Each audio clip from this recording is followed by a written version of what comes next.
ഇന്ത്യയിലെ ഏറ്റവും മാരകമായ വിമാന അപകടങ്ങളിലൊന്നായ ലണ്ടനിലേക്ക് പോയ എയർ ഇന്ത്യ വിമാന അപകടത്തിൽ 274 പേർ മരിച്ചതായി റിപ്പോർട്ട്. മരിച്ചവരിൽ വിമാനത്തിലെ യാത്രക്കാരും ജീവനക്കാരും ഉൾപ്പെടുന്നുണ്ട്. അപകട സമയത്ത് മെഡിക്കൽ കോളേജ് ഹോസ്റ്റൽ പരിസരത്ത് കൂടി യാത്ര ചെയ്തവരെയും സമീപത്ത് ജോലി ചെയ്തിരുന്നവരെയും കാണാനില്ലെന്ന പരാതിയുമായി ബന്ധുക്കൾ രംഗത്തെത്തിയിട്ടുണ്ട്. ഇവരുടെ DNA സാമ്പിളുകൾ ശേഖരിക്കുന്നുണ്ട്.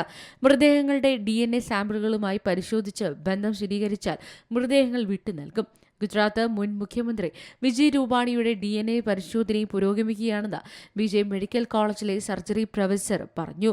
അഹമ്മദാബാദിലെ സർദാർ വല്ലഭായ് പട്ടേൽ അന്താരാഷ്ട്ര വിമാനത്താവളത്തിൽ നിന്ന് പറന്നുയരുന്ന നിമിഷങ്ങൾക്കകം വിമാനം തകർന്നു വീണു. മേഘാനി നഗർ പ്രദേശത്തെ വിജയ് മെഡിക്കൽ കോളേജ് ഹോസ്റ്റലിലേക്ക് തകർന്നു വീണ വിമാനം പൊട്ടിത്തെറിച്ച് വ്യാപകമായ നാശനഷ്ടങ്ങളുണ്ടായി. ദുരന്തത്തിൽ അകപ്പെട്ട എയർ ഇന്ത്യ വിമാനത്തിലെ എല്ലാ യാത്രക്കാരുടെയും ചെക്ക് ഇൻ ലഗേജുകൾ കേടുകൂടാതെയും സുരക്ഷിതമായി തുടർന്നുവെന്ന് ഉദ്യോഗസ്ഥർ പറഞ്ഞു.